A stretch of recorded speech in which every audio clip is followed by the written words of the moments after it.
and welcome back to my channel. I am joined today by the awesome Roz. Hi. I am an autistic adult and Roz is, an autistic. I'm not sure about the adult. Sometimes adult. Sometimes an adult. And today we're going to have a conversation which is an extension of my exploration of unmasking my autism. So regular viewers will know there's been quite a lot of videos lately in which I've been talking about unmasking in the context of my relationship with my husband and in the context of life. But one thing that I haven't really explored here is unmasking around your friendship group. Since Roz is a very fundamental part of my friendship group, I thought that we could have a conversation about that. So I thought we could start by talking about where we are at in terms of unmasking around each other. So obviously we met in the context of a group for people who had been recently diagnosed with autism. So from the get-go, you were the first person for me that I met as I'm an autistic, you're an autistic, let's be friends. We didn't really do that. Oh, we did do that. We did do that, yeah, sort of. So it was something that we kind of got into quite quickly. Yeah.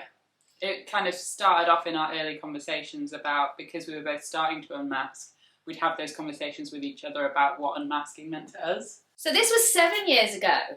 And in our early exploration, I remember reading Neurotribes by Steve Silverman. Mm-hmm. And in that, he talks about in the early days of autistics identifying community, they would, in a particular place in the States, they would set up deliberate autistic spaces. And we spoke about this. So I remember us kind of consciously creating autistic spaces. Do you remember that? Yeah, like when we were together, it was like, this is a space where we can just be our weird selves.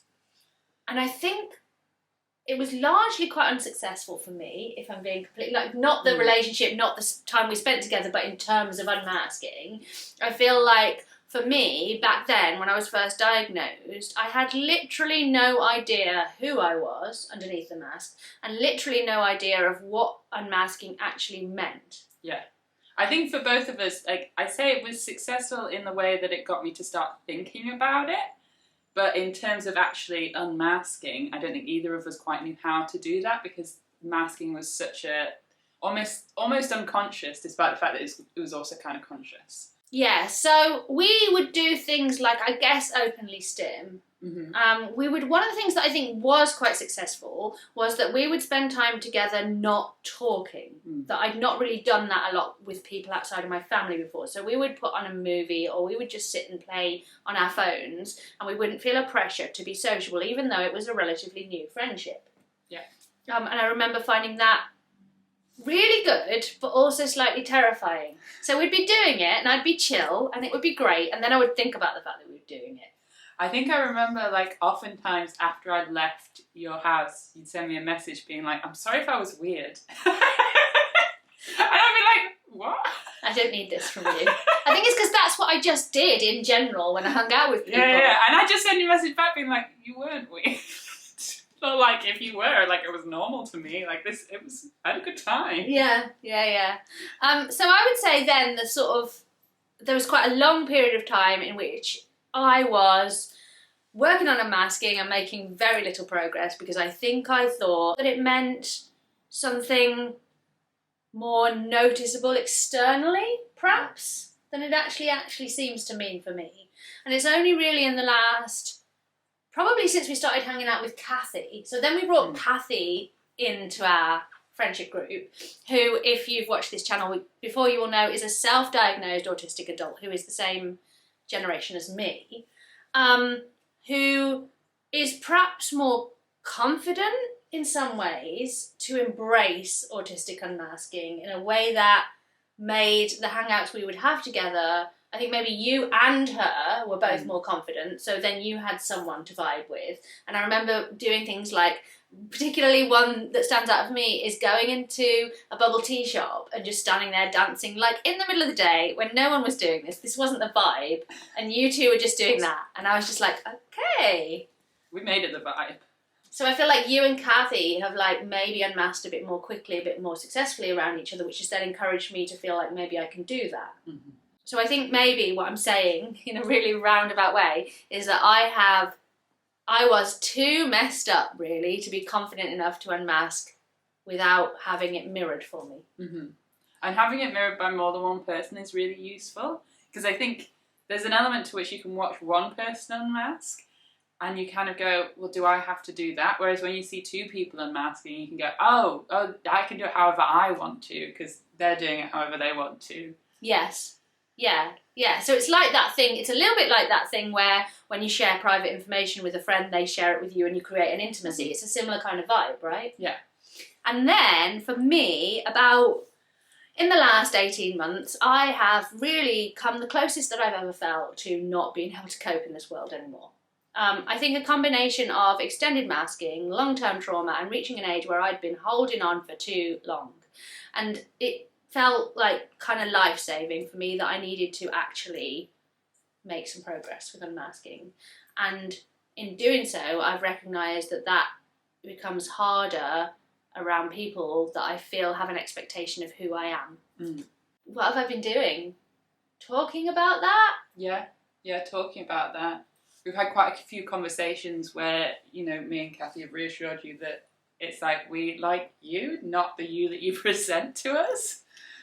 So my big masking thing is to feel that I need to be the entertainment and make everyone feel comfortable by making sure that the space is vibrant and jolly and happy, and I'm really, really good at that. But it's absolutely exhausting, and no one can maintain that full time. And we don't always need a jolly, vibrant place. Sometimes it's cool to have a chill, relaxed place. And also, if it's not real, I think quite often my masking is never express any emotions that aren't positive to my friends. And then I get more and more irritated, and then there's a big explosion and I'm really annoyed and I leave our group WhatsApp chat. I do that a lot, don't I? Because I couldn't contain it, whereas if I'd actually expressed the emotions as I went along, that would never have happened. Yeah. So what do you feel like in terms of your unmasking around me? So in a way, I already unmasked. There's a section where I knew that there were things that, sometimes I needed to be quiet. So I was like, I'm okay being quiet in spaces because my family was quite understanding of that. So there was a way that I was already unmasked. But the kind of challenge for me was also around expressing emotions. In all my relationships, I kind of felt the burden of managing emotions in relationships, which relates to past stuff that's happened in relationships that I've had when I was younger. And so, I've not really felt able to be vulnerable. And when I have been vulnerable, it's in a very I was really sad and I cried for a day. And it's done in that very casual way rather than actually sitting in the emotion and being I'm having a really tough time and I don't actually know what to do. Because there's a part of me that feels that fear that emotion is so overwhelming for me that it will overwhelm everyone else as well. Yeah, that's how I feel too. Yeah. It will overwhelm. My emotions are too much. Yeah. Right? And I think also, I wonder whether as well, where I've gotten... Sorry, the cat's just trying to drink Roz's tea. It's fine. I feel like I've kind of fallen into this stereotype of the entertainer. I feel like of all the people that I know, you're the one that's most fallen into the manic pixie dream girl trope, right? Where it feels like you're not allowed to be heavy, maybe? Yeah, I'm not allowed to bring my own heaviness, but I also am very good at taking other people's and going, let's make space for your emotions. Let's talk about it all. And then I I talk about my own emotions, but in relation to other people's, rather than go, actually now I need a space for my emotions. Now it's time, let's talk about me. Yeah. Because having the focus on me is a bit terrifying. Yeah, that's definitely true. I'll bring up something about something that I know that is going on with your life, and it does feel like stepping onto crunchy cornflakes. Should I take this here? Are you in the right place? So I feel like it's really hard to actually put into words what the extra level of unmasking, I guess, that we've been able to achieve around each other is, specifically in terms of behaviours. But I can talk in terms of how it feels, and it feels less like a preparedness that I have to have before you arrive. That I have to open the front door with this thing, with this readiness to be the Ella that I anticipate you're expecting me to be before you come in. I can feel much more I'm just doing my thing and Roz is going to rock up and that's fine. And that's means that our interactions or our hangouts are just taking a lot less energy from me, which is a good thing. Yeah, and I was just thinking that sometimes it's like like in the past, it's like, oh, I've got to turn up and I've got to like be interesting. I've got to have things to say, and like sometimes, like even in conversations, it's like, okay, what am I going to say in response to this? What am I going to say? And now I'm like, you don't need to like say something. I think because oftentimes you would feel that silence in the past, I was like, well, I've got to have something to say so that Ella doesn't feel that silence, because otherwise I'm not going to get a word. Yeah. I can talk. Well, I'm an ADHDer as well, so it's classic. But then I know that you didn't really want to be filling the silence. No. So I think we've both kind of, through, you know, the years that we've been friends, have developed that, okay, it's all right to let the silence sit, and like neither of us has to say anything, and it's okay to say, I'm just going to think about that, and then just have a pause. Yeah. So I feel like, I guess what we're saying is that quite early on we learnt to stim around each other openly. We learnt to do the kind of like really obvious, what do I need to do, unmasking.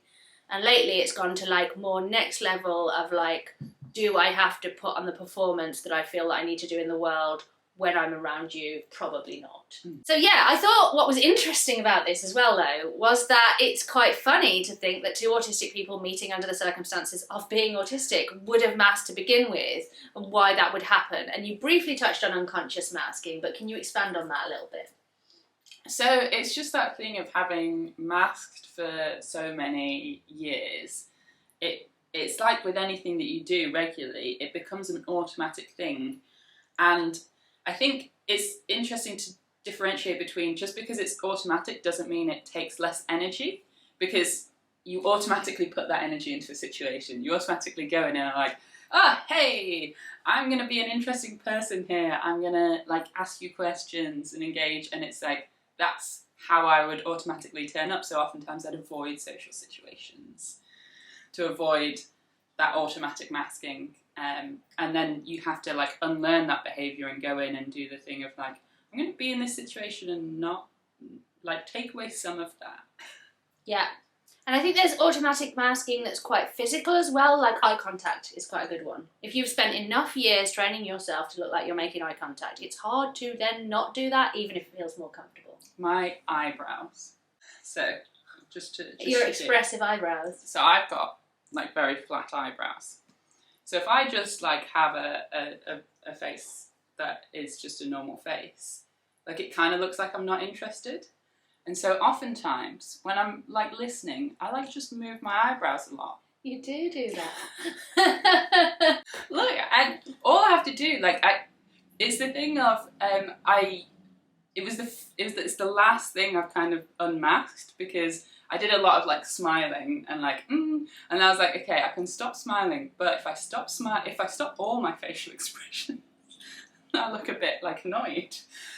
But if I keep my eyebrows, like the rest of my expression can stay flat, and I'm still expressing different emotions, so it's less emotionally taxing. And maybe there are situations where you do still need to do that, like a job interview, potentially. But around one of your closest friends, probably not. Who needs eyebrows? So yesterday we were hanging out for quite a long time, and you'd been saving a bunch of things to tell me when I finished working, and so I was like sitting there listening to the things you wanted to tell me, and it was mostly kind of interesting story, info dumping type stuff. And like historically in the past, I'd have really felt the need, especially I think because I am such a talker, that like, to be fair, I must now look so engaged and interesting, and I must ask questions, and I must smile, and I must use my, I think I do the same thing with my eyebrows, and da-da-da. And that wasn't where I was at, and I thought maybe you didn't need that, so I just didn't do that. So I just lay, and I was listening to you and I was interested. I just didn't like pull the faces that aren't natural to me, but that I've learned over time people need from me to know that I'm engaged, which is like kind of related to the eye contact thing. So which takes me on to, for me, now that we're talking, what I'm recognising is this level of this unconscious masking, and therefore unmasking the unconscious masking isn't about cerebral, I'm doing this so I must stop doing this. For me it's about, am I feeling good? No. Why am I not feeling good? What is causing me to not feel good? Can I stop doing it? Yeah, I think because some of the things that you do for masking are like an accentuated versions of how you might, like, it's not that I don't smile, you know. Sure. It's not that I don't laugh, it's that I then, it's that I've practiced doing that in a situation where I don't feel like an automatic reaction is to smile and laugh, and that takes extra energy, and that's not actually good for me. Like, I don't like it when I'm doing that, and so it's choosing those situations where I'm like, actually I don't need to do this, and it's not good for me. Like, well, it puts me into adrenaline state if I do it too much. Yeah. And then that's not only not good for my mental health, but it's also literally negatively impacting my physical health. Mm-hmm. So let's not do that. So we are making a lot of progress unmasking around each other. I am making a lot of progress unmasking around the Purple family. Mm-hmm. Presumably you're also working on this in your living situation. But it's harder. It feels like, I kind of thought I'd just unmask and then I'd be unmasked, but it feels like doing it in stages with different people. So I wanted to ask you, where are you at with that? How many people are you now able to unmask around, and what is your plan moving forward? I think I've started like trying to do some unmasking in most of the situations I'm in. So like I've stimmed in job interviews and stuff. And kind of in the closer relationships, I'm doing more of that like emotional unmasking of allowing my emotions to be in the space and communicating that. And also one of the things, and communicating in different ways is one of my things, like using noises and sounds and having someone do that back to me, and also like physical stuff. Like I like booping people's noses. Wouldn't do that to you, because you wouldn't like that. I have an invisible shield, though, don't I? I do have to. Do you have to stop yourself? I have to stop myself. Yeah. Now maybe I want that. I don't know. Yeah, no, it's weird. No, I don't want it, but it's good to find out. Do you want to try? Boop. It's actually quite nice, isn't it? Yeah. So that. Yeah. Like that. And particularly, so one of the things that I have to remember with my partner as well is that they don't necessarily like all the physical stuff, so I now do have to ask for permission. Like, I want to boop your nose, and if they say no, I don't want that, I don't do it, and if they don't, I do it. Always ask for consent before nose booping. Yeah. Yeah. I think now that you say it like that, I'm like, yeah, I think I've been stimming like really publicly, like out in the middle of town for probably a couple of years now. I think the pandemic really helped me with that, because I got so used to stimming regularly that I just couldn't not anymore. For me, in terms of extending it out to outside further friendships and then even into the wider world, the idea of not being the entertainment and not being the person that soothes and calms and makes everyone feel okay is terrifying, because I do care about things like my career progression, and I do care about keeping the friends that I've got because I love them. So the idea of risking that is terrifying. And also, so I just find myself automatically going into the mask. And also, if you're going to suddenly do it, do you explain to people first? I'm doing this thing? I guess it depends on the relationship you have with people. And so I'd say in terms of friendships, I see it as a risk to my friendship if I keep masking. Yeah, that's true, because I'm actually just currently avoiding like lots and lots of interactions because I don't want to mask. So It is a risk because I'm not seeing people. Yeah. I hadn't really thought about that. And also that, like, if I would to go into that relationship and be masked, that would take so much energy, and then I wouldn't enjoy that friendship as much. It wouldn't be as authentic. And so unmasking is important in terms of that relationship.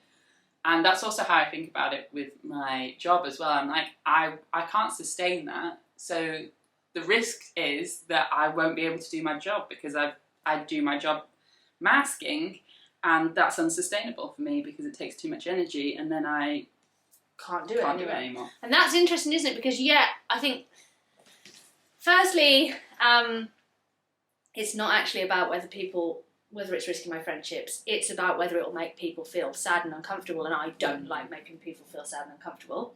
And in terms of my job, I see my unmasking as a definitely positive thing for my career, because I can't see how, as a content creator talking about autism to a largely autistic audience, me unmasking more and being like, great, I love myself, it has to be a positive thing, right? It has to be. So I'm not worried about my career. I think if I had more of a proper career, that might be scarier. Proper career. Did I just describe my career as not proper? Yeah. Yeah, so I think that what I'm going to do is time limit the amount of time that I'm around people who I'm not securely unmasked around, so that I give myself a chance. It's like if you're learning to run, right? You don't go out and run a marathon. So for me, unmasking feels similar. I need to do it in small bursts so that I can walk away from the situation feeling that I did it and that I feel better for it, and that will hopefully, my confidence will grow and I'll be able to just eventually, maybe I'll reach a point where I'm like, oh, I don't even think about unmasking anymore, I'm just me. That's the end goal, isn't it? Yeah. Hopefully you have enjoyed these thoughts that we have about unmasking. It's always lovely to chat to you with Roz, because I feel like you just give so many, like, we're just giving. It's giving power, it's giving badass, you know?